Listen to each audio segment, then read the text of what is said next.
नमस्कार, सत श्री अकाल, आदाब, हेलो है केम चो very pleasant and warm evening guys. कैसे हो आप सभी लोग। मेरा नाम है शिवम गुप्ता और आप देख रहे हो इंजीनियर्स अड्डा। गाइस यहाँ पर मैं आ चुका हूँ आप लोगों के लिए मैकेनिकल इंजीनियरिंग से रिलेटेड कुछ डिस्कशन करने के लिए। ये सेशन जरूर पूरा देखिएगा, आप लोगों को काफी कुछ फायदा मिलेगा और अगर आप इस स्ट्रेटेजी से आगे बढ़ोगे तो आप लोगों के लिए चीजों को समझना और एग्जाम तक में अपने पूरे के पूरे सिलेबस को कंप्लीट करना काफी इजी हो जाएगा। तो चलिए आइए बिना किसी देरी के शुरुआत करते हैं। एसएससी जेईई 2024 मैकेनिकल इंजीनियरिंग सबसे पहले क्या पढ़ें। अब गाइस अगर मैं बात करूं पढ़ाई की तो आप सभी लोग पढ़ाई तो बहुत कर रहे हो, काफी बढ़िया तरीके से पढ़ाई कर रहे हो, लेकिन सबसे पहले क्या पढ़ें क्या नहीं पढ़ें उसके बारे में अगर मैं डिस्कशन करूं तो गाइस सबसे पहले मैं आप लोगों को एक पॉइंट है जो बताना चाहूंगा। मैकेनिकल इंजीनियरिंग के बारे में अगर मैं आप लोगों से बात कर रहा हूं तो मैं सिर्फ और सिर्फ अभी मैकेनिकल इंजीनियरिंग का डिस्कशन करूंगा, जो नॉन टेक्निकल पार्ट है वो मैं बाद में डिस्कशन करूंगा।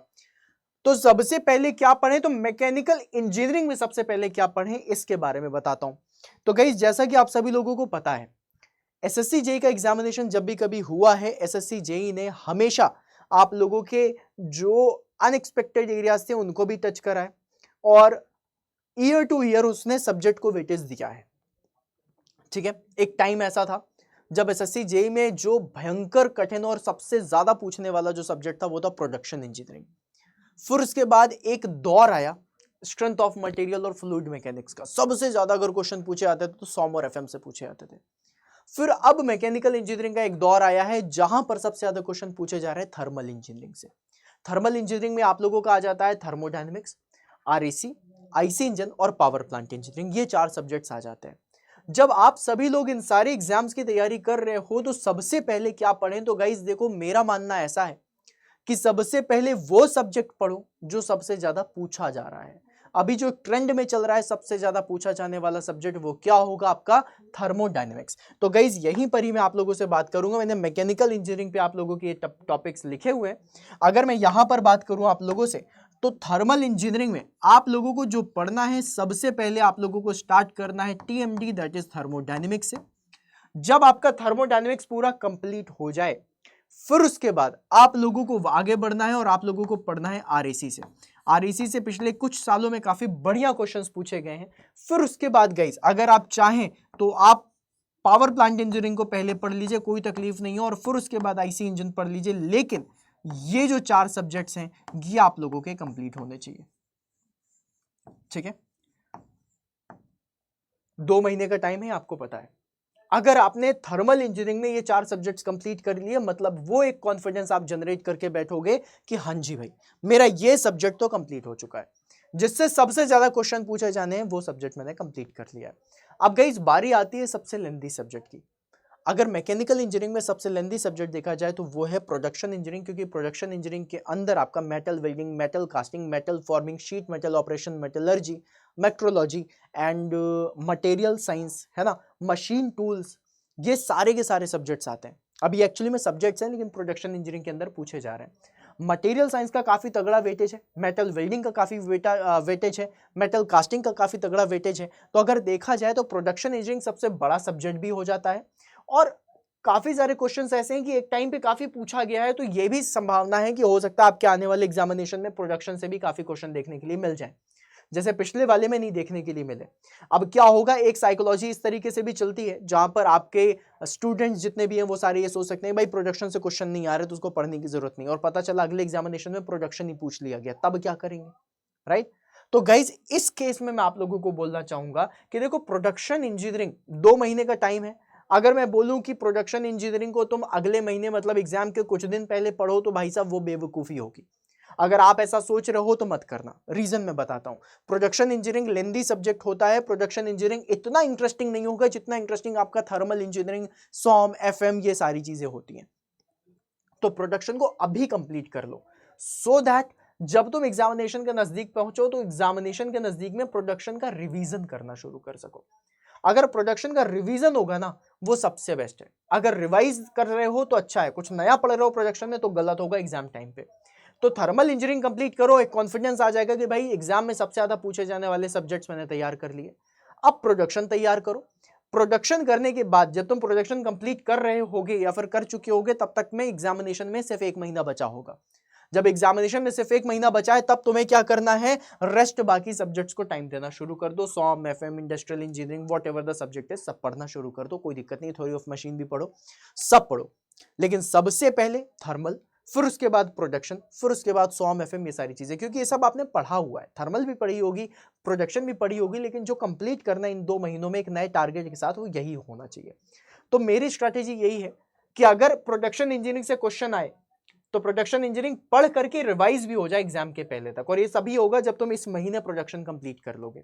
थर्मल भी सेम इसीलिए, और बाकी सब्जेक्ट अगर तुम उस समय पढ़ते हो और रिवाइज भी करते हो तो कोई दिक्कत नहीं है, लेकिन प्रोडक्शन, थर्मल और सॉम, एफएम ये तो बिल्कुल कंप्लीट करके जाना है, ठीक है। ये बात हुई सबसे पहले क्या पढ़ना है।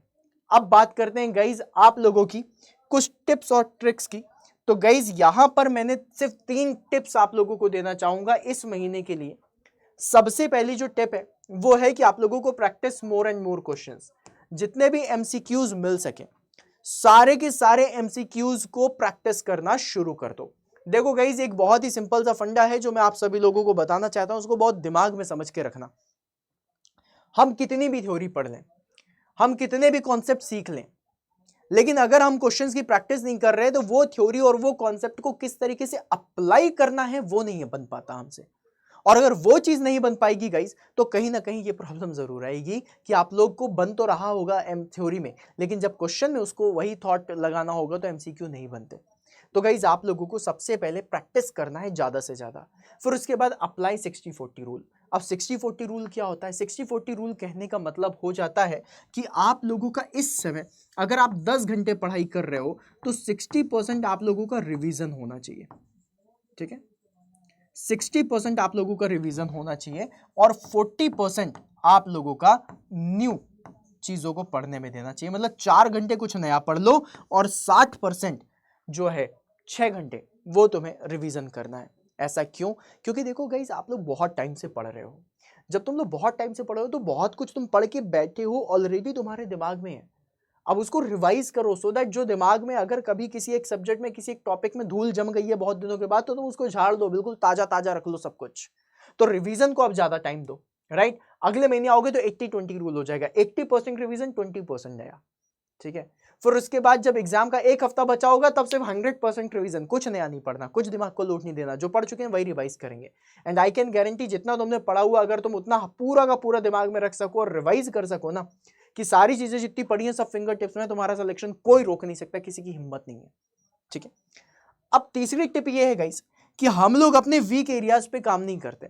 जैसे फॉर एग्जांपल अगर मैं बोलूं एक समय था जब मुझे एचएमटी बिल्कुल नहीं बनती थी, अब तो क्या ही रीजन है, अब तो सब फिंगर टिप्स पे है ना। जब मैं प्रिपरेशन करता था मुझसे एचएमटी नहीं बनती थी, डर लगता था मुझे एचएमटी से, तो मैं पढ़ता ही नहीं था। और जब मैं पढ़ता नहीं था तो भाई साहब दिक्कत तो होगी ऑब्वियसली कि भाई नहीं पढ़ रहा हूं और उससे क्वेश्चन आया तो मैं तुक्के लगाऊंगा, या तो माइनस मार्किंग होगी या फिर क्वेश्चन सही नहीं होगा। तो वो मेरे लिए माइनस मार्किंग वाला पॉइंट था।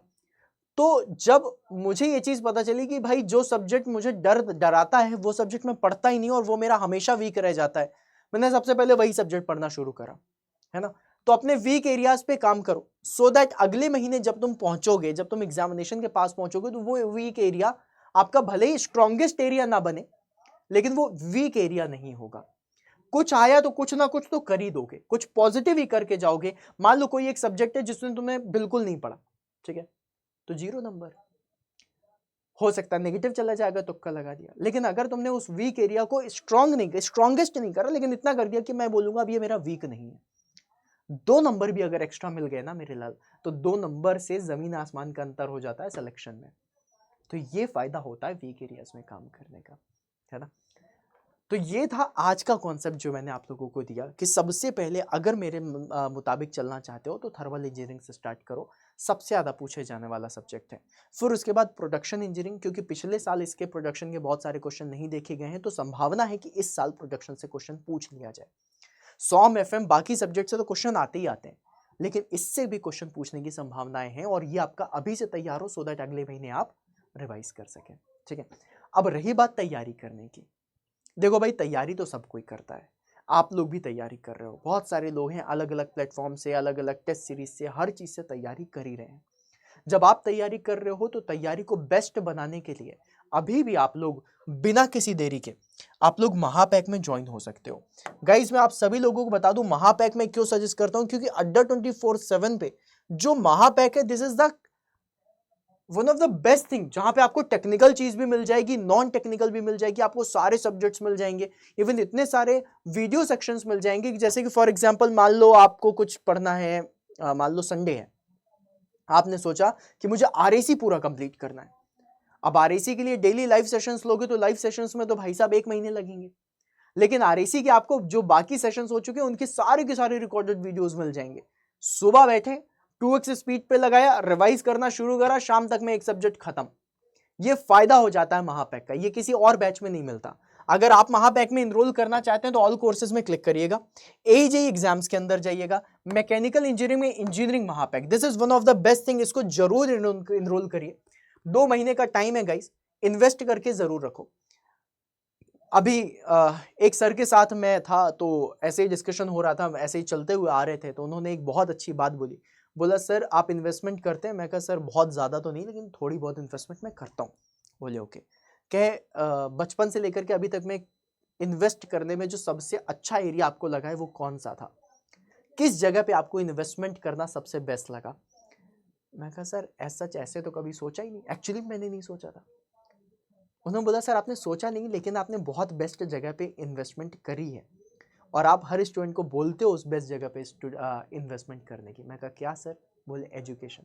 बोलते हैं एजुकेशन इज द प्लेस जहां पे इन्वेस्टमेंट करने पे आपको 1%, 2%, 10% नहीं, आपको लाखों %, करोड़ों % का रिटर्न मिलता है, and that is absolutely true.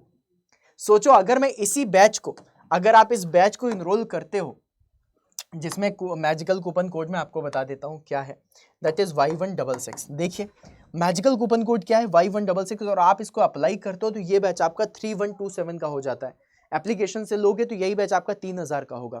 अब सोचो तुमने 3000 रुपीज का इन्वेस्टमेंट करा अपनी एजुकेशन पे, अपनी प्रिपरेशन पे, और सिलेक्शन हुआ तो जिंदगी भर आपको सरकारी नौकरी में सरकारी पैसे मिलेंगे। कितना तगड़ा रिटर्न है, and that is the actual investment. And I was thinking yes actually सही बात है। तो आपकी लाइफ का जो सबसे बड़ा इन्वेस्टमेंट होगा जिसमें लाखों % का वो रिटर्न मिलेगा, लाखों टाइम्स का जो रिटर्न मिलेगा, वो सिर्फ यही है, दैट इज एजुकेशन। तो गाइस सही समय पर इन्वेस्ट करना बहुत जरूरी है, and I believe this is the best time जहां पर आप इन्वेस्ट कर सकते हैं। तो इन्वेस्ट करिए, यूज करिए coupon code Y166। Why I am saying that Y166? देखो गाइस आप सभी लोगों को पता है कि आप किसी भी कूपन कोड से एनरोल कर सकते हो। सबसे पहली चीज, सबसे ज्यादा डिस्काउंट आपको इस कूपन कोड से मिलेगा। दूसरी चीज, this is my coupon code, जिसमें आप लोग जब इनरोल करोगे तो मुझे भी अच्छा लगेगा कि हाँ आपने मेरे कूपन कोड से इनरोल करा है, and this is my mechanical सूरमा। अलॉन्ग विद दैट आप लोगों को एक चीज और बता दूं, whenever you will enroll with my coupon code, then guys मुझे इसी का ही स्क्रीनशॉट भेज देना इस मेल आईडी पे। मेरे जितने भी मैकेनिकल सूरमाज हैं उनके लिए मैंने यहाँ पर एक पर्सनल पेड स्टूडेंट्स का एक ग्रुप बनाया है, जो प्राइवेट ग्रुप है, जिसमें सिर्फ और सिर्फ वो स्टूडेंट्स की तैयारी होती है जो सिलेक्शन के बिल्कुल नजदीक है। ठीक है, मैं आपको उस ग्रुप में ऐड कर दूंगा। This is male ID. जब भी कभी आप एनरोल करिए तो मुझे इसमें स्क्रीनशॉट जरूर भेज दीजिए, मैं आपको उसमें ऐड कर दूंगा। फिर क्या होगा, जो सिलेक्शन के नजदीक है, जो सिलेक्शन के लिए तैयारी कर रहे हैं, आपको उनके साथ तैयारी करने का मौका मिलेगा। सोचो कितनी जल्दी आपके सिलेक्शन में 4 चांद लगेंगे, राइट? तो ये सारी चीजें, कूपन कोड मैंने बता दिया Y166। एंड गाइज ज्यादा इंतजार मत करो, इन्वेस्टमेंट राइट टाइम पे करने पर ही फायदा मिलता है ना? तो सही समय पर सही इन्वेस्टमेंट करो और returns unlimited low. So this is the best thing. जाओ जाके एनरोल करो और बढ़िया वाली तैयारी करो। All the very best.